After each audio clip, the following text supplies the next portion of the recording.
ايش؟ بسم الله الرحمن الرحيم. يا أيها الناس اتقوا ربكم الذي خلقكم من نفس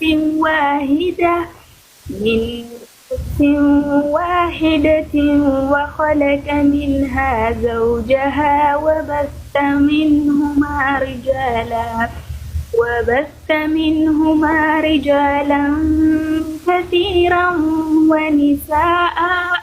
واتقوا الله الذي تساءلون به والأرحام إن الله كان عليكم رقيبا. وآتوا اليتامى أموالهم ولا تتبدلوا الخبيث بالطيب ولا تأكلوا أموالهم إلى أموالكم إنه كان حبا كبيرا. وإن كفتم ألا تقسطوا في اليتامى فانكحوا ما طاب لكم من نساء مثنى وثلاث ورباع فإن كفتم ألا تعدلوا فواحدة أو ما. Mee haadha manaa kee kana hin mariisifne si komadha bakka isheen. Isheen beektee Amantaan kun akkas jettee yaadan dhiyeessineefi. isheen na caalti beektee ifa manaa godhi isaa kiiwoodhaan na caalti waan hundubaan na caalti. Isumaan yeroon imoo miti yeroon imoo si ilaalaa ture yeroon tiiktookii ilaalaa ture akkan ilaalu hin jaallattu. Waldaatti illee nani machaa ture. Waldaatti si hima. Isa jedhu isa jettu ishee duwwaa miti. Sisteriin ishii biraa sisteriin kollee jirti. Isaan sadidha. Sadi ta'anii gaa wal danda'u. Icciitii kana yoo nimee waldaa bira gaa. Waldaa bira yoo ga'e immoo miidhaa guddaan irratti fida beektee ana. Okay, kanaaf ati amantiin kun dhugaadha akkam amantiin kunii jettee ittiin haasofne mataa kee dura baafachuu barbaadde jechuudha. La Habiibiin faana haasa'eera. Ani bukkeedhaan Habiibiidhaan faana haasa'ee Habiibiin faana haasa'eera. Habiibiin sitti himuu danda'a. Xiqqoo itti himuu hin barbaadu. Okay. Jechuun isheettis akka islaamaa qabattu hin barbaanne itti himuu hin barbaanne lammaffaa immoo islaamaa qabachuun ulfaataa ta'u iyyuu garuu amantiin kun akkasii hin fakkaata waan isaa dhugaa ta'uun oolu akkasii jettee waan takka waan itti himte hin qabdu. Bukkeedhaan itti haasa'eera. Kun abdiinuun ta'een taatannaan maara yoo taane maara rakkoo qabannaan jedhu yaadni isheen na deebistu. Mana bantanii lammata waa'ee isaa irraan dubbatina. Dhaggeeffataan ture Khaalid waan dubbatu dhiisee deemuun kun tuffiidha kun. Tuffii guddaa asii utaalee deemanii mana banachuun dubbiin Khaalid dubbatu naaf hin ta'u jechuu isaati. Isaaf ta'e ta'uu dhiisee eenyummaan ta'in ana farhammaan ta'in jaallattas jibbitee sin liqimsita. Tuffiidha kun. Khaalid akka waliigalaatti dubbataa jira malee kan mataasaa dubbataa hin jiru.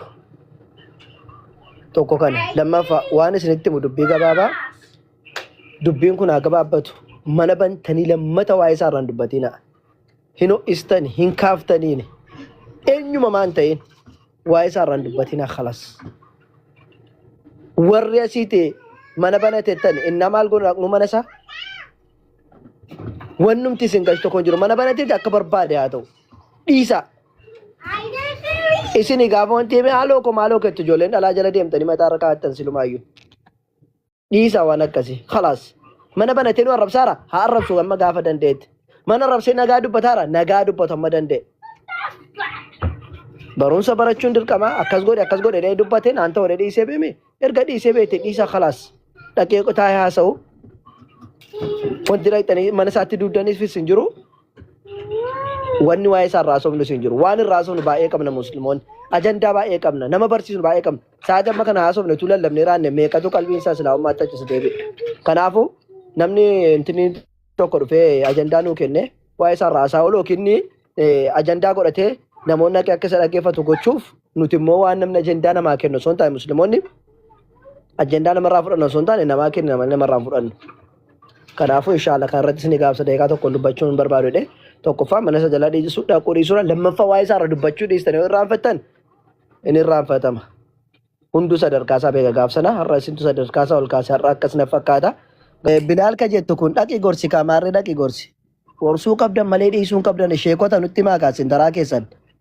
Khaalid maa nama miti Khaalid taa'ee asirratti gorsaa ruu biraa dhiisee bu'e maal gorsina kan akka kennu rakkisa bar. Eenyuun ta'e sheekis ta'e darasaas ta'e feetoo waan feete ta'e. Gorsuu qabdan asiituu Khaalid gorsaa jiru taalee dhaqee mana barachuun jechuun maali? Dhaqi gorsati keessaan. Yeroo waan hin dhageenya waan hin beekne naasayina cal jettanii. Yeroo lama masabii kanatti asirratti nu biraa bu'ee birrii jalaafnee gorsina birrii jalaafnu kan inni ittiin taa'u. Moo amoolee jala qabnu amoolee beektu ashabaa amoolee horiin arraabdu. Sirriidhaa miti wanta akkasii. Khalaas gorsaa jira Khaalidiin caaleenyu gorsa Khaalid dubbate taa'ee dhaggeeffataa turan. Kanaafuu khalaas gorsa akkamii gorsaa ture fudhatu waan ta'u ittimu waan hin taaneef musilaas irratti deebisuu fi qaba ture akka walii galamu waliin dubbatamu kabajanii nama amma kanaa marfamee taa'u bar nam tokko kabaja isaaf godhanii ennaan ustaazonni marsanii bira taa'aa jiranii bar. Kabaja nama amma kanaa dhiisee. Gaafa ergamu jalqaba reetti tiisa.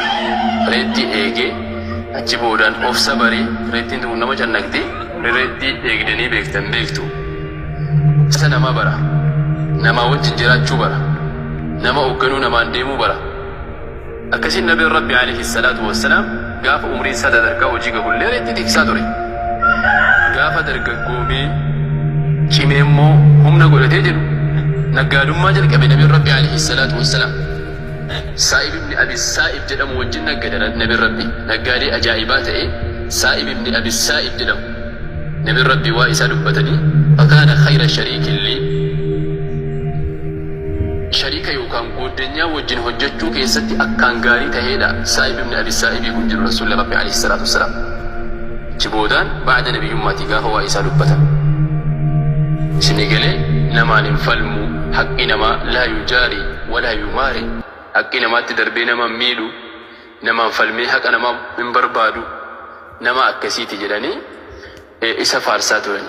Nabiin Rabbi yeroo naggadu sana yeroo namaa wajjin hojjetaa ture sanallee wanni inni ittiin beekamu bigaayati al-amaanati was-sidqi wal-afaaf.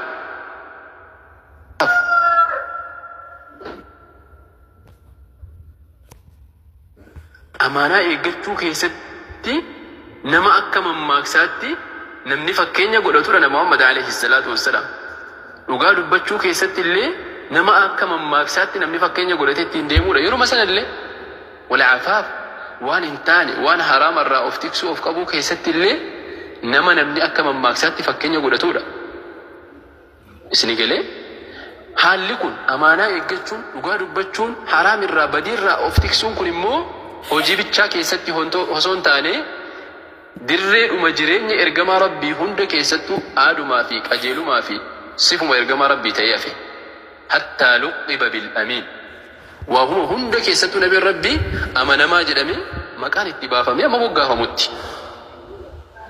moggaafamutti haala kanaan nigidii jalqabee naggadaa ture Rasuula Rabbi alayhi salaatu wassalaam. Osuma naggadaa jiru gaafa kaan Khadiijaa ka jedhamtu jirti. Khadiijaan kun min afdali nisaa'i Qureeshin sharafan wa maalan. Dubartoota Qureeshii kana keessaa nama sadarkaa guddaa qabdudha Khadiijaan. Kabaja qabdi, qabeenya qabdi, qabeenyaanin nama sadarkaa olaanaarra jirtudha. Aftaamiidha. Hawaasa kana keessatti illee kabaja guddaa fi fudhatama guddaa ka qabdudha. Qabeenya isii kana warra waa naggada nutti kennite naggadaati birriitti kennitee birriidhaan naggadaati bu'aa isaa moo qixxeetti qooddannaa jettee nagachiifti. Nama amanamaa kana barbaaddee haala kanaan naggachiifti. Gaafa kan ergamaa Rabbii irraa alayhi salaatu wassalaam qabeenya isiidhaa fidde. Qabeenya kan kuu kana fuudhiiti jette. Biyya Shaamii dhaqiitii nagadi wajjiniin hojjannaa jettee nama Muhammad itti kennite. Nama Muhammad alayhi salaatu wassalaam qabeenya isii kana fuudhee garbicha isii Maysaraa jedhamu wajjin gara biyya Shaamii deeme. Dhaqee naggadee fabaa'a wabtaa'a. Bitee gurguree Rasuulli Rabbi alayhi salaatu wassalaam ribxii ajaa'ibaa tirfii guddaa wayii fidee fi dhufe Khadiijaadhaaf. Qabeenya isii keessatti barakaan ajaa'ibaa takka ammaan dura hin argamne argame qabeenya Khadiijaa keessatti. غربي مكة غافة دي بيجلو أمانة إسي سنة أكما فوري سنة تترفي سنة وجن دي بسيك النف إسين اللي الرجال وان دران نما كنتو جهل شفتنا محمد كنته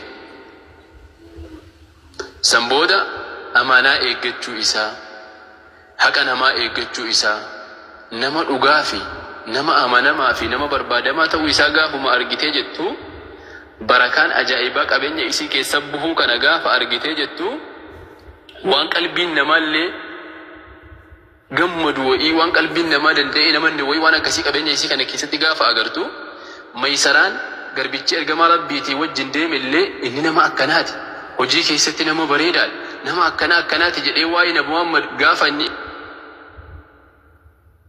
itti meennaan dhageessu غافني اتمنى غافر جيسجت خديجان كوني فأرسلت إليه إحدى صديقاتها تبدي رغبتها في الزواج به خديجان وان بربادو أرقت راجت دوران مني قريشي كنا مني غرغدان چچمون انغو قبل صدركا غرغدا قبلو ارغتني فوچو بربادني جنان ديداتورت وان سلا ديرا كيستي كجيلمي هو متكو كيسا دبدي ديداتورت ارا كجيلا في هوين كو بكنا غيرا جت غودنيوتا اسي كيسا نما تكوي بربادي ارغت غير ارغما ربي عليه الصلاه والسلام غودنيوتا اسي كانان كجيلا في هويكي ارغما ربي تلقينا ايمي جت هويك أبدو في كجيلا أبدو قدنيان كن قافا إرقام ربي تلتيه همتو ورضي النبي صلى الله عليه وسلم بذلك خديجان أمري وقا فرتماتي أو نمري كو وقا للدمي شنيتي إرقام ربي جتون أجمل الناس الربريدان ماتي بريدنا كان قباتشو وجي أمري درق قمّا أمري أجايبا كان كيسا جراتشو لا وجي نمو وقا فرتمان فولا اللين جن إرقام ربي عليه الصلاة والسلام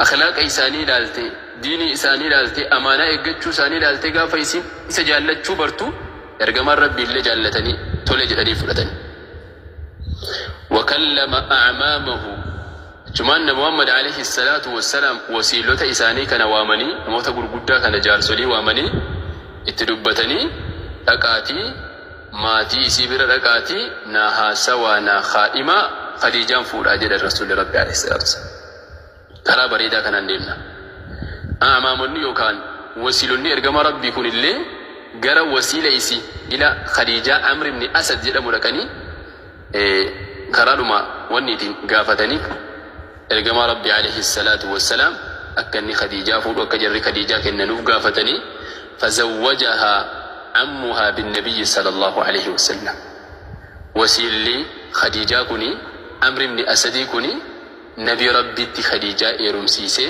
في محضر من بني هاشم ورؤساء قريش على صداق قدره 20 بكرة أجائب ربي بوتا نموني قرقودان بني هاشم قندالتوني قريشي لا أبوتين كابينيا نموني قرقودان أرقمانيتي أرقما ربي تيرم سيسي مال مهري قولتي مالين نكا قولتي نبي ربي جنان قال دقدم نكا قولتي قاب سنة نبي محمد عليه الصلاة والسلام هذه جافو جداف قال دقدم نكا قولتي حالا كان نبي محمد عليه الصلاة والسلام خديجة فودني خطبة نكاها مو أبو طالب تو قره قاف سنة خطبة نكاها إن الحمد لله جنين ونتقران كان قراتني خطبة نكاها جدما خطبة الحاجة خطبة كان أبو طالب قره أجبودان كبجا نسب من قف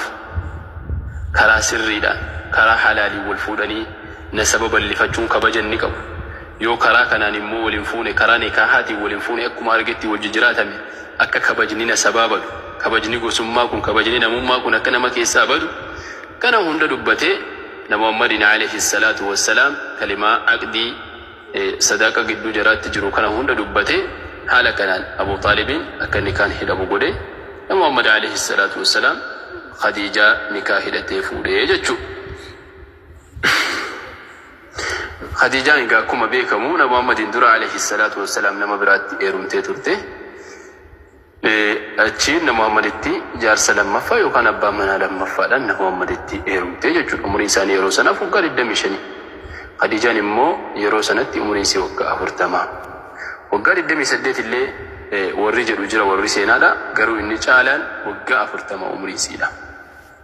Jalqaba Atiiq ibni Aa'id nama jedhamu jira. Isatti heerumtee jennaan Atiiqiin kun irraa duhe. Achiin Abuu Haalaa ka jedhamu duhe. Abbaa manaa sadaffaadha Muhammad alayhi salaatu wassalaam. Abuu Haalaan kun illee isii irraa duhe. Ilmoo tokko Haalaa jedhamu irraa argate duhe jechuudha. Achi boodan ummanni gurguddaan ummanni Qureeshiidha. Isii fuudhuu barbaadanii jennaan didde.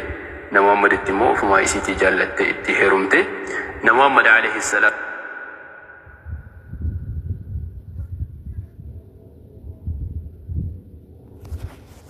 والسلام خديجة رأرقتني رسول ربي عليه الصلاة والسلام. قاسمين المساني أنقفها خديجة رأرقتني.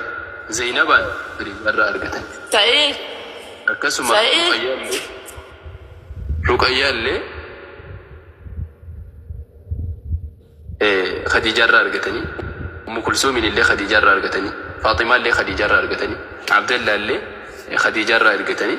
إبراهيم بيتشا